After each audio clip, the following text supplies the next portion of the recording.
मैं नारी हूँ। Hi friends, hello. रेडी हैं हम आज फिर से लेकर अपना एक और इंटरव्यू का session. Last interview for sure आपने एंजॉय किया होगा, जो कि था हमारी होने वाली ब्राइड का। और आज हम इंटरव्यू ले रहे हैं हो चुकी ब्राइड का, मेरी सिस्टर का, ये डॉक्टर अंकिता का। डॉक्टर अंकिता। डॉक्टर अंकिता बहुत देर से हमारा वेट कर रही हैं, हम लोग लेट हो गए। हाय अंकिता। हेलो। रेडी हो आप अंकिता इंटरव्यू के लिए? बिल्कुल। आप क्या कर रहे हो विशु वहाँ पर? चिल मत करो, इधर आ जाओ, उठ के चलो। तो सबसे पहले ना अंकिता, अभी मैं मैरिज अटेंड करके आई हूँ। पूरी शादी में ना मेरा एक सवाल था, कैसा लग रहा है? ठीक है, वो ब्राइड की फीलिंग ना हर दिन मुझे नई सुनने को मिली तुमसे ना। अब उसके आगे का सवाल, अभी कुछ महीने पहले ही तुम्हारी शादी हुई ना, कैसा लगता है? कैसा लगता है, इसका जवाब एक्चुअली आप जितनी भी ब्राइड से पूछोगे सबका एक्सपीरियंस अलग होगा। क्योंकि जब ससुराल में जाते हैं तो ऑब्वियसली डर तो बहुत लगता है। डर क्यों लगता है उसका रीजन ये होता है कि जब हम सारा एनवायरनमेंट यहाँ पर हम यहाँ आपके 20-25 ईयर्स काट कर जा रहे हैं, टोटली एक नया एनवायरनमेंट मिलता है जहाँ पे अब ये नहीं है कि लोग आपकी तरफ एडजस्ट होंगे, आपको उनके जैसा एडजस्ट होना है। तो वहां पर फीलिंग थोड़ा सा डर भी लगता है, नर्वसनेस रहती है। कभी कभी ऐसा भी लगता है, जैसे मुझे कैसा है कि मुझे जल्दी उठने का प्रॉब्लम रहता है कि जैसे मुझे आदत नहीं मेरे घर पर, बट मेरे जैसे इन लॉज क्या है तो वहां पर थोड़ा सा जल्दी आके उठते हैं। तो शुरुआत में मुझे वो प्रॉब्लम आती थी, डर भी लगता था कहीं डांटे नहीं या फिर कुछ दिक्कत ना हो, कुछ प्रॉब्लम्स ना हो। बट क्योंकि I think I am fortunate कि मेरे इन लॉज बहुत अच्छे हैं, मेरे हस्बैंड बहुत अच्छे हैं, तो मुझे इस चीज़ को लेकर प्रॉब्लम नहीं आई। धीरे धीरे मैं अडैप्ट करने की कोशिश कर रही हूँ। और ये फीलिंग सबके साथ अलग अलग रहती है, किसी को किसी चीज़ के लिए डर लगता है, किसी को किसी चीज़ के लिए, और नए माहौल में एडजस्ट होने के लिए वो डर सबके लिए रहता है। बस सिचुएशंस अलग अलग होती है। कितना कितना टाइम हो गया तुम्हारी शादी को? अभी हमारी शादी को 2.5 मंथ्स हो गए। तो तुम एडजस्ट कर चुकी हो या स्टिल एडजस्टिंग वाले मोड में हो? मैं आई थिंक ऑलमोस्ट एडजस्ट कर चुकी हूँ। कुछ एक दो चीज़ें होंगी जिसमें अभी भी मुझे एडजस्ट करना पड़ेगा, बट हो जाता है। जब आपके पास सपोर्टिव लाइफ पार्टनर प्लस आपके सपोर्टिव इन लॉज रहते हैं तो आप एडजस्ट हो जाते हो। शायद मैंने विद इन 15 डेज और 20 डेज बहुत जल्दी ग्रैस्प कर ली थी, चीज़ें अडैप्ट हो गई थी। और उसका कहीं ना कहीं क्रेडिट मेरे हस्बैंड को जाता है, जो कि बहुत सपोर्टिव हैं, और जहाँ मैं गलती करती भी हूँ वो संभाल लेते हैं। तो तुम इसका क्रेडिट अपने हस्बैंड को दोगे कि कहीं ना कहीं वो भी एडजस्ट कर रहे हैं तुम्हारे साथ? हाँ एग्जैक्टली, क्योंकि मुझे बहुत गुस्सा आता है और मेरे साथ एडजस्ट होना थोड़ा सा डिफिकल्ट है। और मेरे पेरेंट्स, मेरे फैमिली मेंबर्स, मेरे भाई बहन सभी जानते हैं कि मुझे थोड़ा सा गुस्सा ज़्यादा आता है। तो obviously he is the one who is always काम, जो कि मुझे भी काम डाउन करते हैं और कोशिश करते हैं कि कुछ ऐसी चीज़ें हो ही नहीं जिससे मुझे गुस्सा आए। तो obviously he is also adjusting. अच्छा, शादी के ना बहुत टाइम बाद अगर हम किसी का इंटरव्यू लेते हैं जिसकी शादी को 10 साल 12 साल या ज्यादा टाइम हो गया, तो हम भी पूछते हैं कि क्या मिस कर रही हो। जब शादी के अगले दिन जब तुम घर पहुंची तो उस टाइम पर जो रिचुअल्स थे वो इतने ज्यादा होते हैं, उस टाइम पर 1 सेकंड 2 सेकंड का भी थॉट आता है कि तुम कुछ मिस कर रही हो? नहीं, actually you are busy with rituals so much that you don't miss anything. और उस टाइम पे ये होता है कि भाई अभी सब अच्छे से हो जाए, सारी चीजें अच्छे से हो जाए और कुछ प्रॉब्लम ना आए, ना आपकी तरफ से ना ही सामने वाले को कुछ ये लगे कि भाई आपसे कुछ गलती हो गई। तो वो थॉट्स इतने ज्यादा होते हैं कि उस टाइम पे आप कुछ मिस नहीं करते। उस टाइम जो आपके सामने प्रेजेंट में चल रहा होता है सिर्फ आप वही एंजॉय कर रहे होते हो। मैंने तो एंजॉय किया है, और शायद हर ब्राइड करती होगी। मैंने शायद एंजॉय ज्यादा किया है, मैंने मेरी शादी को ही बहुत एंजॉय किया है। तो मुझे लगा ही नहीं कि मेरी शादी होगी। हाँ, जब मैं यहाँ से चली गई तब मुझे थोड़ा फील आ रहा था कि मैं मतलब obviously I was the bride, but बाकी time I was enjoying my मतलब मैरिज को मैंने इतना एंजॉय किया, मुझे ऐसा लगा कि भाई दूसरे की शादी एंजॉय करो। बिल्कुल। इसी के लिए तुम क्या राय देना चाहोगी अपनी शादी के बाद? तुम्हें क्या लगता है कि ये गलत टाइम है और श्योर होने वाली होगी अदिति? अभी थोड़ा टाइम। कितना टाइम लोगी तुम शादी के लिए? 2 years। कितना? 2 years। अरे बाप रे, अभी बहुत टाइम है अदिति की शादी को। फिर भी कुछ राय? अदिति को कुछ भी राय देने की जरूरत है। वो अपने आप में उस टाइम पे आप पहले से डिसाइड कर लेते हो, और जब वो मोमेंट आता है ना तो अपने आप एंजॉयबल हो जाते हो। मैंने तो कुछ मिस नहीं किया, और आई थिंक मुझे उसको कोई राय देने की जरूरत नहीं। तो अंकिता, मेरे को ना एक चीज से बड़ी दिक्कत है ना? तुम मुझे बताओ, तुम्हारे साथ भी ऐसा एक्सपीरियंस है क्या? शादी के एक दिन पहले तक तुम दीदी थी, शादी के तुरंत बाद तुम आंटी बन गई, ऐसा तुमने ऐसा फेस किया क्या? बहुत ज्यादा सही बोल रही थी। मैं रिसेंटली कई बात बताऊंगी। अभी मैं ट्रेन में आ रही थी। अब ऑब्वियसली कि कुछ टाइम पहले तक मुझे मतलब 20 साल के बच्चे भी दीदी बोलते थे, क्योंकि मेरे पास एक मंगलसूत्र और मेरे पास मांग नहीं थी जो कि मैं भरती हूँ, वो सिंदूर नहीं था। Recently I was wearing mask और मैं ट्रेन में चढ़ी, एंड यू वोंट बिलीव कि शायद वो लड़की अराउंड 21-22 ही होगी, क्योंकि मुझसे 3-4 साल छोटी हुई, और उसने मुझे आंटी कह के बुलाया। It was horrible to listen her, और मुझे बहुत ही खराब लगा, क्योंकि कहीं ना कहीं लोग इस चीज को जज कर लेते हैं कि भाई मंगलसूत्र पहना है, सिंदूर लगाया है तो एजड है। मेरी एज पे कोई चेंज नहीं आया है। मैं अभी भी मैं 20s में ही हूँ, जो मैं अभी शादी से 2.5 महीने पहले भी थी, पर लोग मुझे दीदी बोलते थे सेम एज के। और अचानक से क्योंकि मेरे पास सिंदूर और मंगलसूत्र आ गया है, मुझे लोग आंटी बुलाने लगे हैं।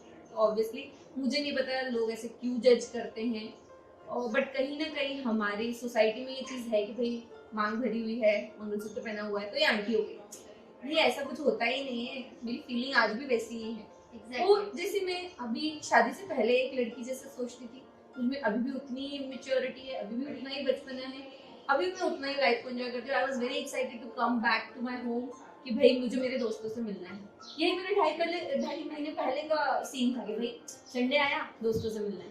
तो मैं चेंज नहीं हुई, लोगों का देखने का नजरिया चेंज हो गया है, और उन्होंने इतना ज्यादा चेंज कर दिया कि एकदम से उन्हें उस लड़की में, जो उन्हें 2.5 महीने पहले तक लड़की लग रही थी, एकदम से औरत लगने लगी है। पता नहीं ऐसा क्यों होता है। पर अगर यही चीज अगर मैंने मांग ना भरी हो, हाँ, मेरा मंगलसूत्र ना दिख रहा हो, तो वही सेम एज के लोग मुझे वापस से दीदी बोलते हैं। तो थोड़ा सा ऑकवर्ड तो होता है, बट अब सोसाइटी में शायद कि पहले से चीजें ऐसी बनी हुई है, बट मुझे बहुत अजीब लगता है। कानों को एकदम से कैसे लगा था आंटी सुनते ही? बहुत बहुत बेकार, क्योंकि शायद वो लड़की ऑलमोस्ट मेरे एज की होगी या 2-3 साल छोटी होगी, और उसने मुझे आंटी बोला, मुझे बहुत बेकार लगा। क्योंकि अब आप समझ सकते हो सेम एज या थोड़ा सा। मेरे साथ का इंसिडेंट मैं तुम्हें बताऊं, मैं और मेरी सिस्टर दोनों 30-30 साल की हैं, ठीक है? वो अनमैरिड है, हम दोनों को, वो मेरे से लंबी भी है, मेरी तो हाइट भी छोटी है, वो मेरे से लंबी भी है। वो अभी तक सबके लिए दीदी है और मैं आंटी बन चुकी ये हो जाता है, ये हो जाता है। और तो हमने कभी किसी को जज नहीं किया, लेकिन हाँ अब मेरी शादी हो गई है, तो मैं जब मिलती हूँ लोगों से तो ऑब्वियसली दे जज, और कहीं ना कहीं ये चेंज हो जाता है कि लड़की से आंटी का सफर शुरू हो गया है, ऐसा लगता है। एक रात में लड़की से औरत बन जाती है, मतलब हाँ। 24 घंटे में Right. आप लड़की से औरत बन जाती है। Exactly. मतलब ये लोगों की नजरों में देखो, मैं तो अभी भी वही हूँ। शादी के बाद और अब में थोड़ा सा भी चेंज। हाँ, मुझे मेरी सिस्टर थोड़ी मैच्योर लगने लग गई है। ये कारण है कि एक रात में हम लड़की से औरत क्यों बन जाते हैं, तो तुम्हारी खुद की बहन बता रही है। और शायद इसीलिए औरत का टैग दे देते हैं, क्योंकि औरत बनने के बाद मैच्योरिटी आ जाती है। आप भूल जाते हैं, अब हम अपने पेरेंट्स के यहाँ नहीं है, दूसरी जगह, अब हमें उसी तरीके से एडजस्ट करना है, तो वो मैच्योरिटी जो है हमें औरत बना देती है। पर मैं घर आने के बाद अभी भी उतनी इमेच्योर में, अभी भी मेरे भाई से उतना ही लड़ रही थी, उस पर चिल्ला रही थी। तो कहीं ना कहीं हाँ, ससुराल में थोड़ा सा मैच्योर आपको रहना पड़ता है। आप इस तरीके से बचपना नहीं कर सकते, ना ही बच्चों की तरह डील कर सकते हो, क्योंकि सिचुएशन का बहुत डिफरेंट होती है। तो ऑब्वियसली वो थोड़ी मैच्योरिटी आ जाती है। पर आदित्य, तुमने मैच्योरिटी को थोड़ा सा हाईलाइट किया, तो ऐसा जरूरी है क्या औरतें मतलब मैच्योरिटी? नहीं, ऐसे जरूरी नहीं है, क्योंकि मैंने ऐसी बहुत सी औरतें देखी हैं जिनकी शादी हो जाती है, बच्चे भी हो जाते हैं, पर इतनी इमेच्योर होती है जिसका कोई भी वो नहीं कह सकते। पर ये मैंने मेरी सिस्टर में देखा है कि शादी के बाद पता नहीं वहाँ पे मतलब जैसा भी माहौल हो, ये तो बहुत अच्छी बात है कि वहाँ का माहौल बहुत अच्छा है, पर वो अपने आप से ये ना चेंज हो गई है। तो मुझे इस चीज़ की तो खुशी, और इवन है ना मैं इंस्पायर हो रही हूँ उससे कि मुझे भी कुछ कुछ चीज़ें सुधारनी पड़ेंगी। अदिति के लिए क्या राय है? और अदिति वहाँ पे चुपचाप बैठी हुई, मुझे अब पता चला कि तुम चुपचाप बैठी सोच रही थी कि हाँ मुझे क्या करना है। वो धीरे धीरे सीख रही है, उसको सीखने की किसी से जरूरत नहीं है। नहीं, मेरी सिस्टर को गुस्सा गुस्सा बहुत आता था, पहले काम भी नहीं करती थी, पर अब मुझे काम होते हैं तो उठ के तुरंत बोल देती है, मैं कर देती हूँ। तो मैं सीख रही हूँ कि ठीक है, कहीं कहीं अपन को अपना गुस्सा कम करना पड़ता है, कैसे एडजस्ट करना पड़ता है। इस चीज में सच में मैं इंस्पायर हो रही हूँ अपने सिस्टर से। अरे तुम को बेटी बना के रखो। मेरे ख्याल से ऐसा पॉसिबल है। देखिए, मैं अब जहाँ गई हूँ, मैं कोई भी चीज़ झूठ नहीं बोलना चाहती।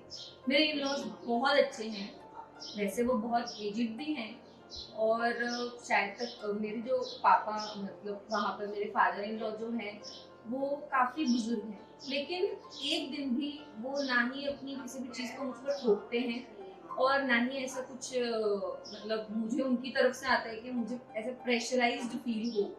तो कहीं ना कहीं मुझे ऐसा लगता है कि एजुकेशन का भी फर्क पड़ता है, और पर्सनल सोच का भी, सिर्फ एजुकेशन का नहीं। अब मेरे फादर इन लॉ की एज अराउंड 78 होगी या 79 होगी, और उन्होंने अपने टाइम पे बीएससी किया हुआ था, और वो वेल एजुकेटेड हैं, बट मेन चीज वो गांव में भी रहते हैं, but at the same time उनकी जो सोच है वो इतनी ज्यादा ब्रॉड है, जो शायद आजकल लोगों की नहीं होती होगी। मतलब being in a village, we live in a village actually, हमारा जो रेसिडेंस है वो विलेज में है, still he is very broad minded, he is very very broad minded. और वहां पे मुझे आप बिलीव नहीं करोगे, जैसे मैं मेरे घर में शादी के बाद तुम थोड़ी सी मैच्योर हो गई हो, क्योंकि कहीं ना कहीं वो फीलिंग आ जाती है कि मैं बहू हूँ। पर फिर भी जैसे वो तुम्हें बेटी वाला माहौल दे रहे हैं, तुम्हारे अंदर से कभी आया है जैसे मम्मी को बोलते थे मम्मी आज नहीं काम करते? हाँ, वो तो देखिए, अगर वो मेरे लिए इतना कर रहे हैं तो कहीं ना कहीं मुझे भी रिस्पॉन्सिबिलिटी तो लेनी पड़ेगी। पर ऐसा नहीं है अगर मैं वहां पर बोलूंगी कि मम्मी आज मेरा काम करने का मन नहीं है, तो वो मुझे कुछ फोर्स करेंगी या कुछ बोलेंगी, ऐसा नहीं है। लेकिन वो एक अपने आप मेच्योरिटी रहती है, आ जाती है वो maturity. Obviously I was little bit immature, little bit क्या, बहुत ज्यादा इमेच्योर थी मैं। मेरे घर पे बिल्कुल काम नहीं करती थी, जैसे कि मेरी सिस्टर ने बोला, क्योंकि मैं मेरे पापा की भी बहुत ज्यादा प्यारी, मम्मी की भी बहुत ज्यादा प्यारी हालत। मतलब अगर तुम्हें लग रहा है कि वो बेटी वाला एनवायरनमेंट तो तुमको खुद देना चाहते हैं, लेकिन तुम खुद क्यों नहीं दे पा रही? मतलब तुम्हारे अंदर कहीं ना कहीं वो बहू वाली फीलिंग तो आ चुकी है ना कि हाँ मैं रिस्पॉन्सिबिलिटी होती है, बहू वाली फीलिंग नहीं है, but it is a type of responsibility. मैं यही बोलूंगी कि इसका आंसर मैं दे सकती हूँ। यहाँ पे उसे पता था उसकी सिस्टर है, काम कर लेगी, वहाँ पे पता है कोई नहीं है, मेरे को करना पड़ेगा। हाँ, शायद ये भी हो सकता है रीजन, पर तो इसके अलावा देवर छोटा नहीं, कोई नहीं लेके है। जाओ। मेरे हस्बैंड ही सबसे छोटे हैं। इवन आज मुझे जब मैं कल यहाँ आई थी, तो मुझे मेरी मम्मी के लिए भी फील हुआ, यार मेरी मम्मी कितना काम करती है। ये मुझे रियलाइजेशन पहले इसलिए भी नहीं था शायद, क्योंकि उससे पहले मेरे ऊपर सेंस ऑफ रिस्पॉन्सिबिलिटी कभी थी ही नहीं। मुझे बस क्लिनिक जाना होता था, अपना सामान उठाया, क्लिनिक चले गए, खा लिया पी लिया, आके सो गए। जब मैंने वहां जाके देखा कि भाई, जब मैं वाकई में मतलब बहू के तौर पर गई थी, ऑब्वियसली फिर उन्होंने मुझे उस तरीके से इतना फील कराया, अच्छा कंफर्टेबल। पर फिर मुझे एक मन में मतलब ये ख्याल जरूर आया कि यार मेरी मम्मी इतने सालों से ये सारी रिस्पॉन्सिबिलिटीज लेके चल रही है, पर वो कभी भी किसी भी चीज के लिए हमको मना नहीं करती। अगर हमने बोल दिया कि मम्मी आज हमको खीर खानी है, तो वो खीर बना के देंगी। तो मुझे तब ये चीज एक्चुअल में फील हुई, जो कि हम लड़कियां शादी के पहले नहीं फील कर पाते, कि हमारी मदर्स भी बहुत हमारे लिए करती हैं। शायद उन्होंने भी अपनी लड़की वाली एज में, जब वो लड़की रही होंगी, वो गर्ल रही होंगी, उन्होंने नहीं किया होगा, पर एकदम से उनके ऊपर भी वो सेंस ऑफ रिस्पॉन्सिबिलिटी पड़ी, और वो हमारे लिए बहुत कुछ करती। तो मुझे फीलिंग आई थी कि यार अब मैं मम्मी के पास जाऊंगी तो मैं उनकी बराबर हेल्प करूंगी। शायद यही एक रीजन है जो मेरी ये सिस्टर चेंज ने है, बोला। शादी के बाद बेटियों में आया हुआ चेंज है, ये अंकिता की सोच है। ऐसी बहुत सारी औरतों की अपनी अलग सोच, अपनी अलग कहानी होती है। हाँ बिल्कुल। से पहले बात करती थी थोड़ा समझने के लिए, दूसरे के लिए, तो मुझे पूछना है कि पहले तुम्हारी अब ज्यादा लड़ाई होती थी या शादी के बाद ज्यादा लड़ाई होती है? देखो, वैसे तो मेरी सिस्टर ने बहुत अच्छे से देखा है कि मैं शादी में पहले ज्यादा झगड़ा करती थी मेरे होने वाले हस्बैंड से।